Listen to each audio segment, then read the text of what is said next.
প্রকাশ্যে এবং গোপনে সর্বাবস্থায় আল্লাহ রাব্বুল আলামিনকে ভয় করে আল্লাহকে হাজির নাজির জেনে তাদের সমুদয় দায়িত্ব জনগণের প্রতি অর্পিত দায়িত্ব পালন করবে। হযরত উমর রাদিয়াল্লাহু আনহু বলেছিলেন, ফুরাতের কূলে একটা কুকুরও যদি না খেয়ে মারা যায়, আমি উমরকে হাসরের ময়দানে আল্লাহর দরবারে জবাবদিহি করতে হবে। সেই ধরনের আল্লাহ ভীরু, পরহেজগার, আমানতদার, বিশ্বস্ত নেতা এবং দায়িত্বশীল আমাদের প্রয়োজন। মহান আল্লাহ রাব্বুল আলামিন বলেন, নেতা এবং নাগরিক সবাইকে হতে হবে সৎ, যোগ্য, আল্লাহ ভীরু এবং আমানতদার, সৎ চরিত্রবান।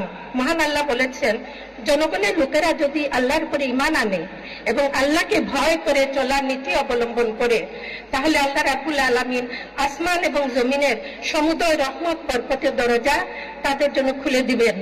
বাংলাদেশে শান্তি সুখের সেরকম একটা কাঙ্ক্ষিত সমাজ এবং দেশ গঠন করা সময়ের ব্যাপার।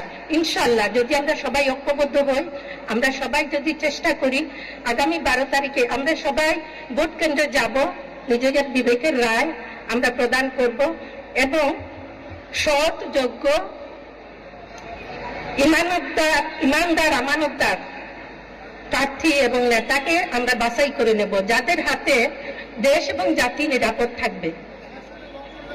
আমরা জানি ঢাকা 15 আসনের প্রার্থী জনাব ডাক্তার শফিকুর রহমান সাহেব এবং আমরা যারা এখানে উপস্থিত আছি, আমরা এই আসনের আমরা সবাই ভোটার।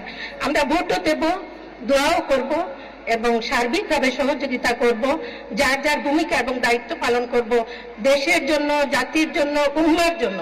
মহান রাব্বুল আলামিন আমাদের সবাইকে আমাদের প্রত্যাশিত কাঙ্ক্ষিত দায়িত্ব পালন করার তৌফিক দান করুন।